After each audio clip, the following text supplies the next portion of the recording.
Assalamualaikum dan salam sejahtera. Bertemu lagi di Ayung's Kitchen. Jangan lupa subscribe, like dan share ya. Untuk resipi kali ini, Ayung nak sharekan bagaimana untuk membuat roti puri tanpa menggunakan yeast.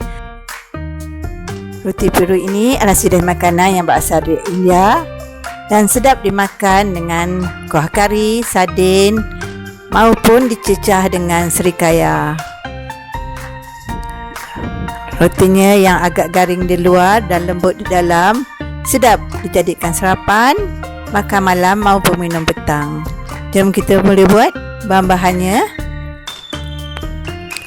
Untuk roti puri, Ayung gunakan 3 cawan tepung gandum, 1 sudu kecil margarin,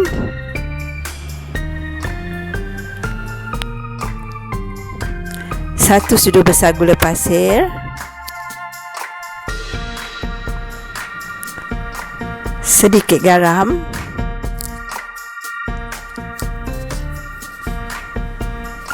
dan untuk sambal sardin, 1 tin sardin, setengah mangkuk cili kisar, 1 ulas bawang putih, sikit air paha limau nipis,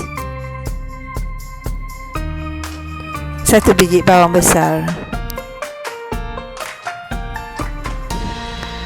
Masukkan 3 cawan tepung gandum ke dalam sebuah bekas.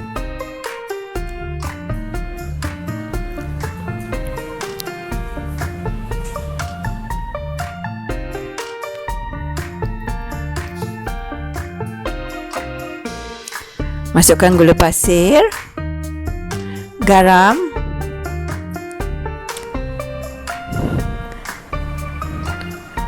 dan margarin.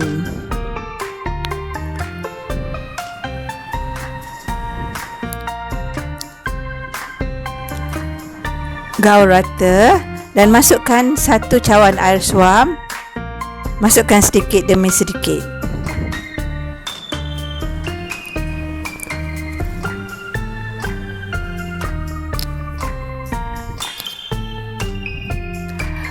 Uli dough dan sampai dia tidak melekat di tangan.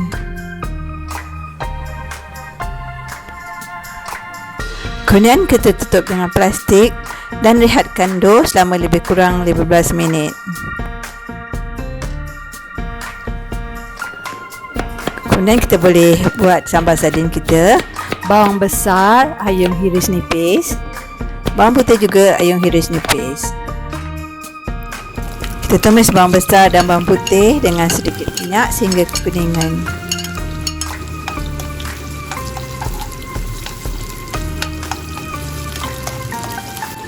Kemudian masukkan cili kisar dan tumis hingga garing.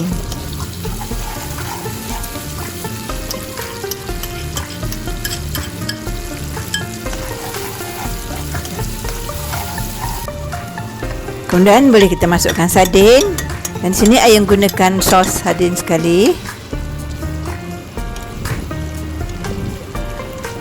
Hancur-hancurkan sedikit supaya kuah meresap ke dalamnya.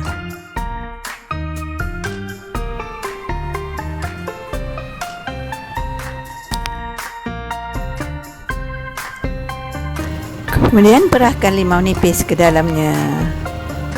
Siap dah sambal sardin kita.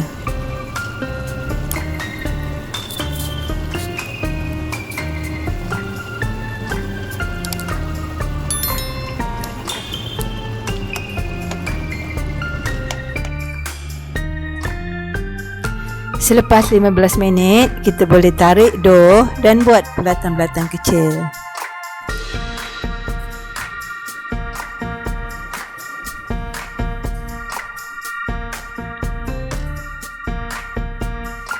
Kalau ia sedikit melekat, kita boleh gunakan sedikit tepung. Kemudian kita boleh canai lepir ke semua dough tersebut.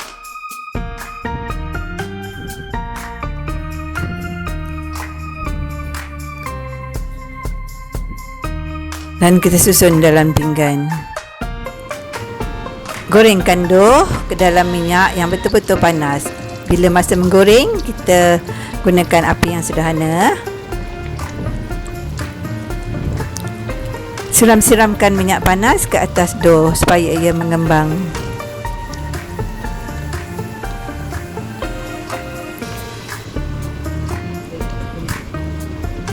Cantik pun roti puri kita jadi kembung.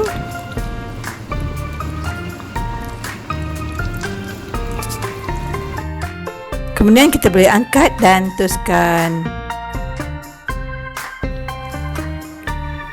Dan kita goreng semuanya sehingga habis.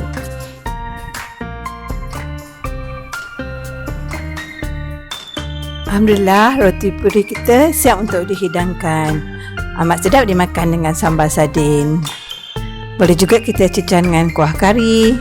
Dan kalau suka manis, kita boleh cecah dengan serikaya maupun gula. Terima kasih ya kawan kerana sudi singgah ke YouTube channel Seayong Kitchen. Sehingga bertemu lagi di video yang akan datang. Assalamualaikum warahmatullahi wabarakatuh.